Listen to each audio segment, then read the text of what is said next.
Hello दोस्तों, आज मेरी कहानी गौतम बुद्ध और उनके क्रोधी शिष्य के बारे में है। चलो कहानी शुरू करते हैं। एक दिन गौतम बुद्ध अपने शिष्यों के साथ एकदम शांत बैठे हुए थे। उन्हें इस प्रकार बैठे हुए देख शिष्य चिंतित हुए कि कहीं वह अस्वस्थ तो नहीं है। एक शिष्य ने उनसे पूछा कि आज वह मौन क्यों बैठे हैं, क्या शिष्यों से कोई गलती हो गई है। इसी बीच एक अन्य शिष्य ने पूछा कि क्या वह अस्वस्थ हैं, पर बुद्ध मौन रहे, कुछ भी नहीं बोले। तभी कुछ दूर खड़ा व्यक्ति जोर से चिल्लाया, आज मुझे सभा में बैठने की अनुमति क्यों नहीं दी गई है। बुद्ध आंख बंद करे ध्यान में मग्न थे।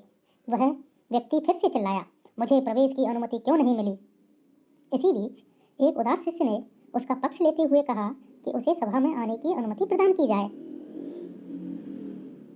बुद्ध ने आंखें खोली और बोले, नहीं, वह अछूत है, उसे आज्ञा नहीं दी जा सकती। यह सुनकर शिष्यों को बड़ा आश्चर्य हुआ। बुद्ध उनके मन का भाव समझ गए और बोले, हाँ, वह अछूत है। इस पर कई शिष्य बोले, हमारे आश्रम में जात पात का कोई भेद ही नहीं, फिर वह अछूत कैसे हो गया। तब बुद्ध ने समझाया, आज वह क्रोधित होकर आया है। क्रोध से जीवन की एकाग्रता भंग होती है। क्रोधी व्यक्ति प्राय मानसिक हिंसा कर बैठता है, इसलिए जब तक वह क्रोध में रहता है तब तक अछूत होता है। इसीलिए उसे कुछ समय एकांत में खड़े रहना चाहिए।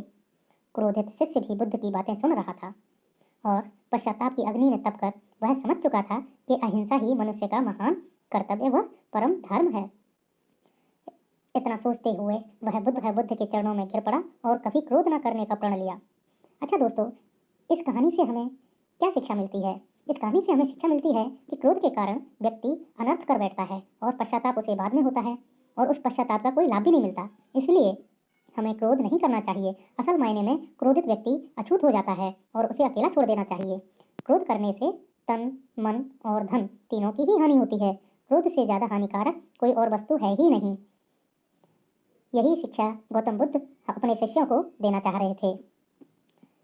तो दोस्तों, ये कहानी आपको कैसी लगी जरूर कमेंट करके बताएं और अगर ये कहानी आपको अच्छी लगी है तो चैनल को सब्सक्राइब करें और वीडियो को लाइक करें। धन्यवाद।